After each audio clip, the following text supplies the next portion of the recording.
నల్లగా ఉన్నాడని భర్తని ప్రియుడితో కలిసి లేపేసిన భార్య. ఇది ఎక్కడో కాదు, మధ్యప్రదేశ్ లో జరిగింది.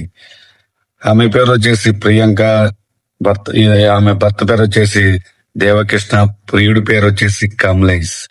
అది లేపేసిన తర్వాత దొంగలు చంపారని నాటకం ఆడింది ప్రియాంక.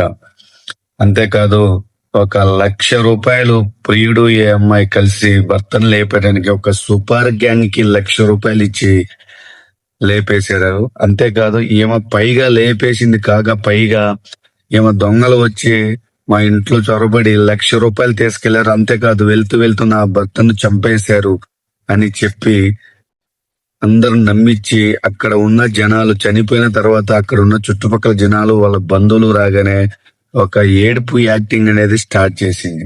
ఆ ఏడుపు యాక్టింగ్ ఎలా ఉందంటే సేమ్ ఇదే స్టోరీ ఏడ్చుకుంటూ జనాల ముందు నమ్మించడానికి చెప్పింది. తర్వాత పోలీసులకి ఎందుకు డౌట్ వచ్చి ఆ స్టోరీని ఎంక్వైరీ తీస్తే లాస్ట్ నిజం బయటపడింది.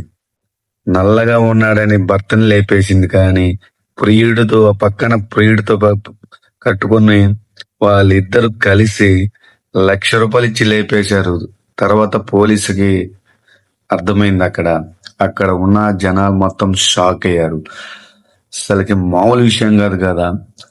మొన్నేమో సమోసాలతో పెట్టి చంపేశారు. ఒక 10 days బ్యాక్ ఏమో ఫ్రిడ్జ్ లో పెట్టి చంపేశారు. చాలా జాగ్రత్తగా ఉండండి. నల్లగా ఉన్నాడని భర్తను లేపేశారు. ఇవాళ బ్లాక్ అయింది, రేపు ఎర్రగా ఉన్నా గానీ భర్తను లేపేస్తారు. అక్కడ ఏంటంటే కలర్ సమస్య కాదు, రెడ్ ఏంటి బ్లాక్ ఏంటి, మనసు క్యారెక్టర్ కావాలి. గాని చాలా జాగ్రత్తగా ఉండండి అబ్బాయిలు. మీకే చెప్తున్నాను, వీడియో ప్రతి ఒక్కరికి వీడియో షేర్ చేయండి.